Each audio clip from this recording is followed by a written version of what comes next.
Okay, I'm going to talk about top-down solutions versus bottom-up solutions to wealth inequality. Okay, so when we talk about top-down solutions, we're talking about a government. We're talking about an economic policy coming from an authority like a government that seeks to redistribute wealth, right? And at the extreme, you could consider this communism, right? Where basically you hand all of the means of production over to the government and they distribute it how they see fit, right? Now, on the other hand, the bottom-up solution, what is that? Well, that is the grassroots solution, right? It's the labor unions and the worker co-ops and the non-profits, you could even say, or the labor strikes, right? That's the bottom-up solution, okay? So what's the difference between these two solutions? Well, let's say that, like right now in the US, there's a lot of people looking for the top-down solution, right? They want the government to rewrite economic policy, rewrite the tax code in order to benefit the working class more, right? And stop handing wealth to the ruling class, to the 1%, right? So in order to do that, they're trying to elect politicians that will do that. They're trying to elect politicians that will fix the wealth inequality in effect, right? But what's the problem with this top-down solution? Well, let's think about it. Before you can have a top-down solution, you have to have organization in the working class. Enough organization to elect the right politicians to fix that wealth inequality, to push that economic policy that will redistribute the wealth.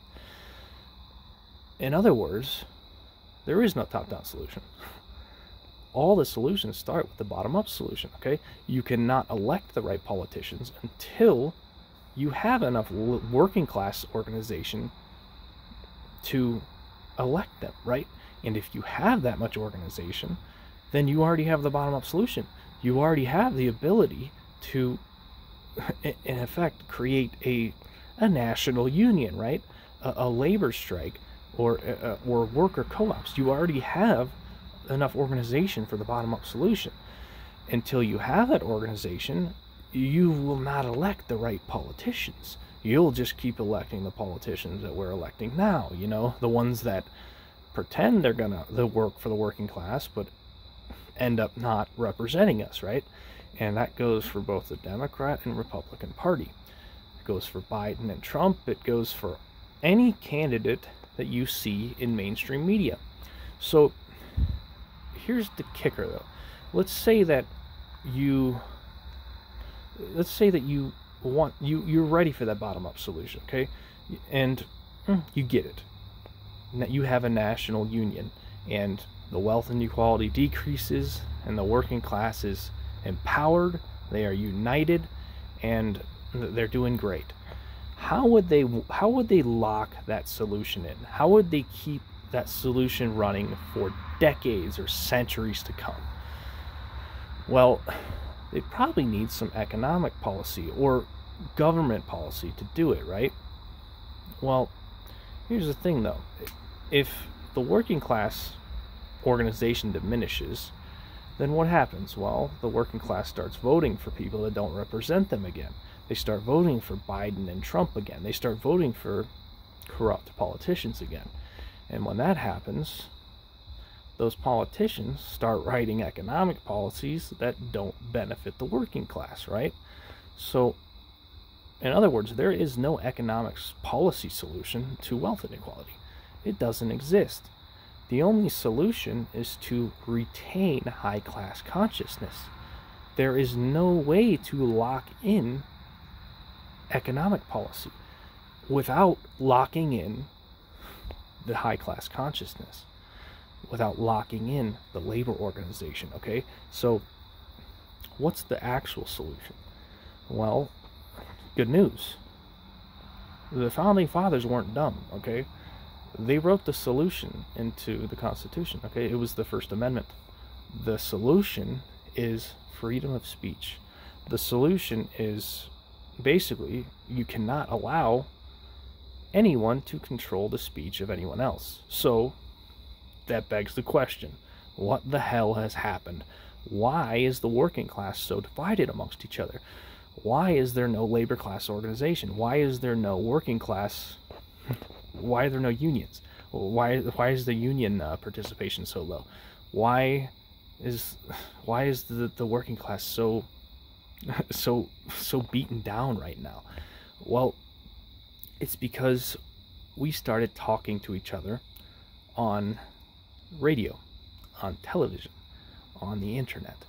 We handed over our freedom of speech to a few large media corporations and media platforms, and in that process they practically stole our right to free speech. We've basically voluntarily handed over our class consciousness to a bunch of large corporations. Okay? We're being brainwashed, right? That's just the easiest way to say it. The mainstream media is brainwashing the working class. They're turning them against each other along, what is it? Racial divides, gender divides, social divides, cultural divides, religious divides. They're dividing us along any line they can to distract us from the fact they're robbing us blind, to distract us from the fact that they're exploiting our labor.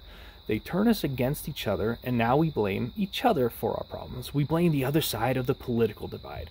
We blame the other side of the gender or the religious divide, instead of blaming the ruling class who runs the mainstream media. Now, again, I already said that the solution was written into the Constitution.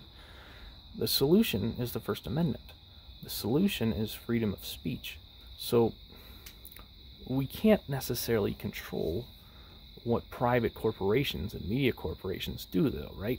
We can't control the speech on these on the internet and the radio and TV, right? So how do we fix that problem? Well, you stop watching mainstream media.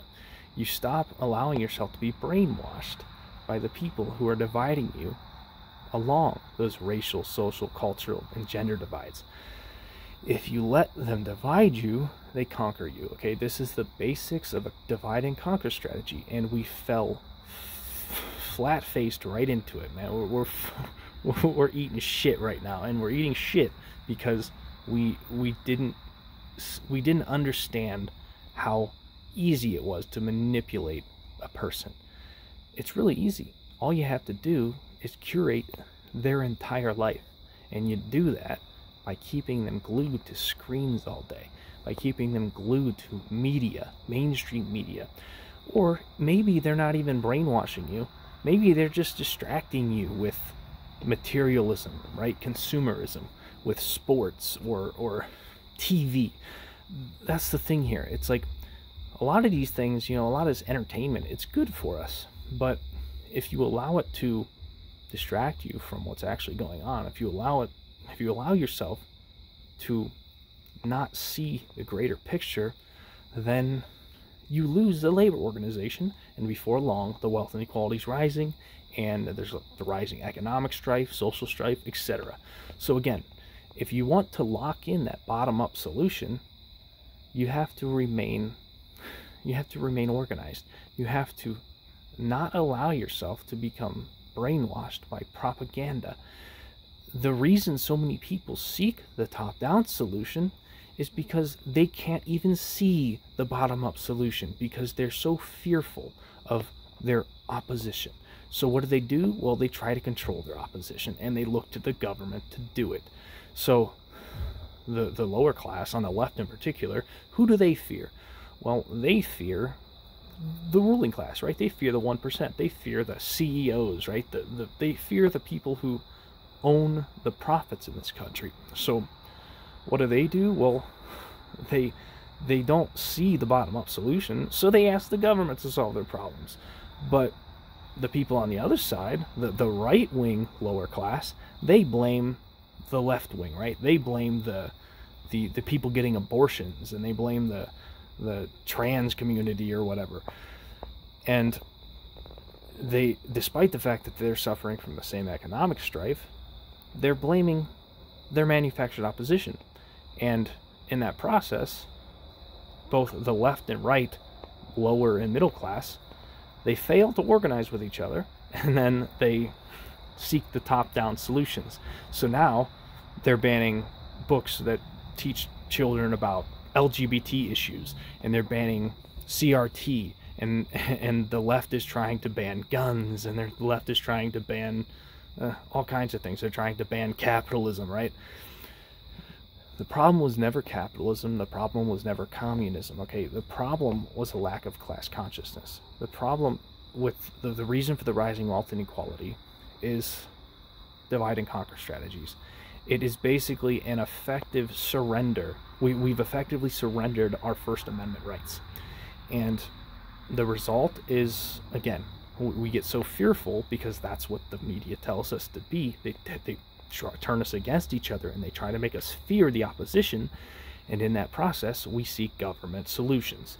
Again, those government solutions cannot manifest if you don't have the bottom-up organization first.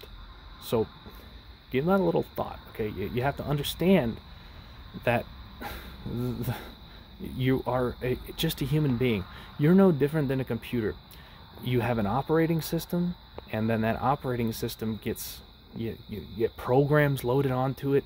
Your brain is very easy to manipulate, and if you've spent your whole life watching a news station, then you've been manipulated by that news station unless you are truly conscious about what you're watching.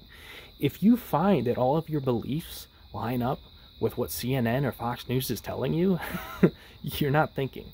You are just listening, and you are being programmed.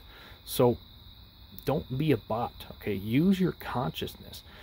If you can't make an argument that you didn't hear before on mainstream media, then you aren't thinking. I'm not trying to call you stupid. That's not the point here, okay? Everyone falls victim to these things.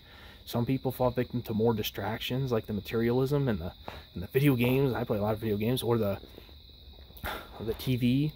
I watched a lot of TV, not necessarily mainstream media, but you have to understand that, like, you're just a computer. Your brain is just uploading the things it sees. It's downloading the things you see and hear and watch, and the things you read. You're not us humans, you know, we're really easy to propagandize and to fearmonger, and if you allow people to control you that way, then you miss the bigger picture. And the bigger picture is that wealth inequality is rising, and it's leading to economic strife, social strife, and those problems, they build into wars, and we don't want that. We don't want the wars. In order to avoid that, what we need to do is work together. You need to look at your fellow working class citizen and realize that they're suffering from the same economic issues you are. And the solution is to work together. The solution is not to tear them down. If you try to tear them down, they're going to try to tear you down. And then you're going to try to tear them down again. And how do you guys try to tear each other down? Well, again, you look for that top-down solution. You seek the government to control your opposition. And that government will oblige. And that is how you fall into authoritarianism. Authoritarianism occurs when the working class is divided amongst each other. It occurs when the working class tries to control each other, and they seek government policy to do it. Again, book bans, anti-trans legislation, or the Twitter files, okay? The Hunter Biden laptop cover-up. These are infringements on First Amendment rights. That's the thing. The First Amendment, the Founding Fathers were very smart. The First Amendment protects class consciousness. But the Founding Fathers didn't quite see microchips on the horizon. They couldn't foresee that. And it's our responsibility to take responsibility of ourselves. We have to realize what this technology has done to us, okay? We're basically living in an infancy state of this technology. It's kind of reset like our brains in a way. It's made us all infants again, and it's made us behave like infants. We've become very programmable because of this new technology. The way we're using this technology is not unlike the way a kid would abuse access to a candy store, okay? we are using it like children because it's novel, right? We haven't figured out how easily it can manipulate us. It's turning us against each other, and we're getting in all of these debates that don't matter, and we're losing the bigger picture that is the class war. Okay, it's always been a class war. Thanks for watching.